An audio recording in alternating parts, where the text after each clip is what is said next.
Assalamualaikum warahmatullahi wabarakatuh. Perkenalkan, nama saya Joy Bima Sakti Sembiring dengan NPM 24031031000002. Kali ini saya akan mempresentasikan eh, materi tentang bioreaktor.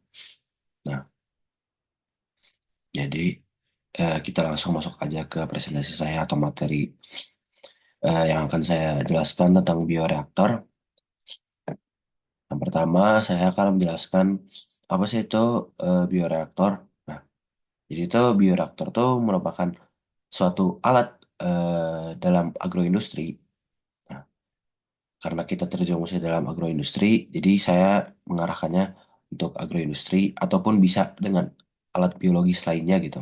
Jadi bioreaktor itu sering juga disebut fermentor, adalah sebuah instalasi atau sistem yang dirancang untuk menyediakan lingkungan biologis yang mendukung terjadinya reaksi biokimia dari bahan mentah atau substrat menjadi bahan yang diinginkan, yaitu produk. Nah, jadi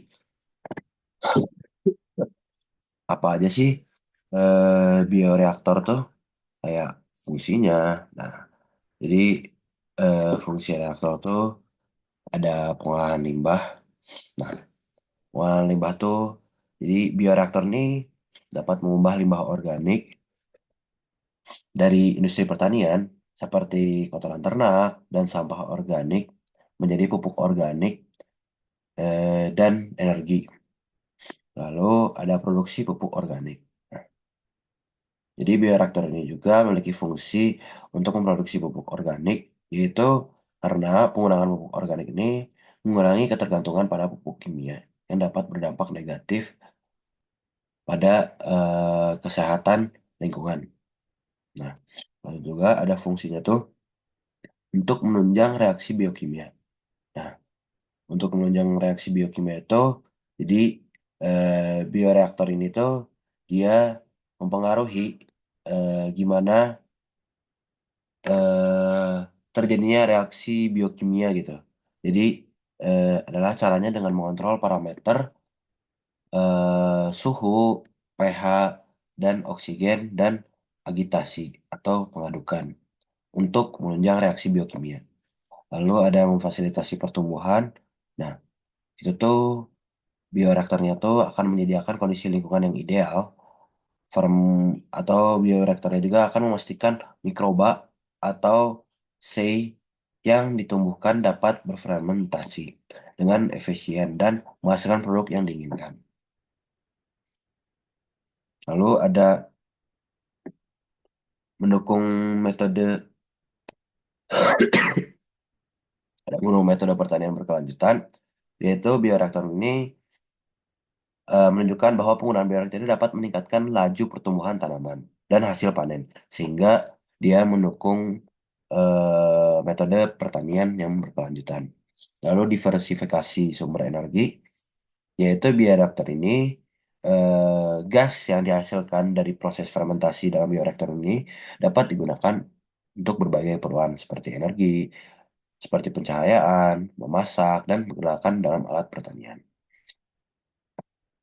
Lanjut, kita ke mekanisme dalam bioreaktor. Nah, dalam mekanisme bioreaktor itu ada beberapa. Seperti yang nomor satu, yaitu sterilisasi. Nah, sterilisasi itu merupakan sebuah proses di mana media dan bioreaktor ini disterilkan untuk menghindari kontaminasi dari mikroorganisme lain yang dapat mengganggu proses. Lalu ada inokulasi, tahap kedua, yaitu inokulasi adalah mikroorganisme atau sel yang ringan seperti bakteri, ragi, atau sel hewan yang dimasukkan ke dalam bioreaktor ini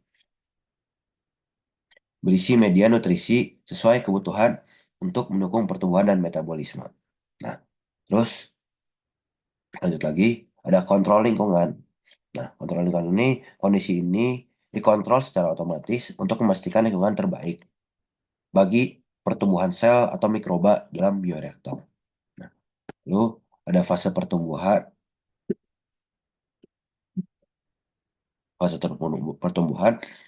mikroorganisme atau sel mengalami fase pertumbuhan dan bioreaktor yang umumnya mencangkup fase adaptasi, fase logaritmik untuk pertumbuhan cepat, fase stasioner, dan fase kematian.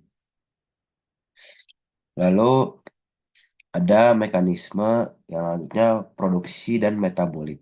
Nah, nah, mekanisme produksi dan metabolit ini meningkatkan produksi produk utama atau metabolit sekunder seperti enzim, antibiotik, atau protein tertentu yang dipanen. Lalu ada pengumpulan produk, yaitu proses di sini berupa pemisahan padatan atau cairan, sentrifugasi, atau filtrasi tergantung pada jenis produknya.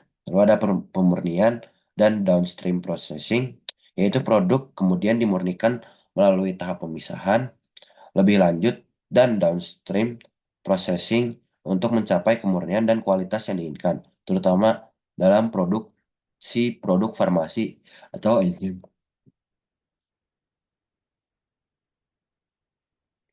Lalu ada alur produksi. Nah, jadi di alur produksi itu dalam bioreaktor itu ada sterilisasi media dan bioreaktor. Nah, di sini tuh media, nutrisi, dan bioreaktor disterilkan untuk menghilangkan kontaminasi. Lalu ada inokulasi sel atau mikroorganisme. Dan di sini tuh mikroorganisme atau sel yang dimasukkan ke dalam bioreaktor berisi media nutrisi steril. Lalu pengaturan kondisi lingkungan, yaitu di sini pengaturan terhadap pH, aerasi, dan agitasi dijaga agar optimal. Kalau ada fase pertumbuhan, yaitu sel atau mikroorganisme berkembang dalam beberapa fase adaptasi, log, stasioner, dan penurunan. Lalu ada produksi metabolit atau produk, yaitu di mana fase sel menghasilkan produk atau metabolit yang diinginkan. Lalu panen produk, yaitu produk dipisahkan dari media melalui pemisah seperti filtrasi dan sentrifugasi. Lalu ada pemurnian produk, yaitu produk kemudian dimurnikan dalam tahap downstream untuk mencapai kemurnian yang diinginkan. Lalu apa aja sih parameter dalam bioreaktor nih? Nah, jadi itu parameter dalam bioreaktor ini tuh ada beberapa. Contohnya seperti suhu. Nah, suhu ini tuh jadi tuh untuk menjaga optimal suhu optimal sesuai dengan kebutuhan mikroorganisme atau sel karena suhu yang salah dapat menghambat pertumbuhan atau produksi. Lalu ada pH juga. Nah, pH ini juga memastikan pH tetap pada rantang ideal untuk mikroorganisme. Karena pH yang tidak sesuai ini tuh dapat mempengaruhi terhadap aktivitas enzim dan metabolismenya. Lalu ada dari oksigen juga. Nah, jadi oksigen ini juga mempengaruhi terhadap eh, cukup melalui aerisasinya. Lalu ada kecepatan pengadukan atau agitasi. Nah, jadi kita tuh harus mengatur pengadukan untuk mendistribusi nutrisi dan oksigen secara merata serta mencegah pengendapan. Lalu ada tekanan. Nah, tekanan itu digunakan untuk menjaga stabilitas proses. Ada nutrisi. Nah, nutrisi itu untuk mengatur penambahan nutrisi atau substrat secara bertahap atau berkelanjutan untuk menjaga ketersediaan makanan dan mencegah toksisitas. Lalu terakhir itu ada kepadatan sel. Nah, ini tuh untuk mengetahui fase pertumbuhan dan menyesuaikan parameter lainnya sesuai kebutuhan. Jadi, eh, sekian presentasi dari saya.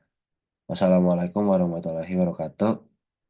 Jika ada salah tutur kata, saya mohon maaf. Terima kasih.